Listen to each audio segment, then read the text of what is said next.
নিয়োগের দাবিতে বিক্ষোভ এসটিজিটি চাকরি প্রার্থীদের। নিজস্ব প্রতিনিধি, আগরতলা, ২রা জুলাই। অতিসত্বর ফলাফল প্রকাশের দাবিতে শিক্ষা দপ্তরের অধিকর্তার নিকট ডেপুটেশন মিলিত হয়েছেন এসটিজিটি পরীক্ষার চাকুরি প্রত্যাশী যুবক যুবতীরা। পরবর্তী সময়ে শিক্ষা ভবনের সামনে বিক্ষোভে সামিল হয়েছেন। এদিন ফলাফল প্রকাশ এবং নিয়োগ সংক্রান্ত বিষয়টি অশ্রুসিক্ত নয়নে করজোড়ে মুখ্যমন্ত্রীর নিকট আবেদন করেন তারা। তাদের অভিযোগ, ২০২২ সালে এসটিজিটি পরীক্ষায় হয়েছিল, কিন্তু এখনও পর্যন্ত ফলাফল প্রকাশও করছে না এবং নিয়োগ প্রক্রিয়া সম্পন্ন করছে না টিআরবিটি। প্রায় ৪ বছর অতিক্রান্ত হতে চললেও এখনও নিয়োগ প্রক্রিয়া সম্পন্ন হয়নি।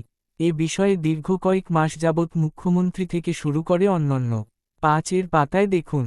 নিয়োগের দাবিতে প্রথম পাতার পর মন্ত্রীর দরজায় কড়া নাড়লেও তাদের দাবি পূরণের কোনো উদ্যোগ নেওয়া হয়নি। কিন্তু দেখা গেছে টেট পরীক্ষার ফল প্রকাশ করেছে টিআরবিটি। তাই তারা বাধ্য হয়ে আজ সকালে অতিসত্বর ফল প্রকাশের দাবি জানিয়ে শিক্ষা ভবনের সামনে বিক্ষোভ দেখায়। তাদের আরও অভিযোগ, এসটিজিটির পরীক্ষার্থীর মধ্যে কিছু সংখ্যক পরীক্ষার্থীর বয়স উত্তীর্ণ হয়ে যাবে। তাই তাদের মুখ্যমন্ত্রী নিকট আবেদন, ফলাফল প্রকাশ করে নিয়োগ প্রক্রিয়া সম্পন্ন করা হোক।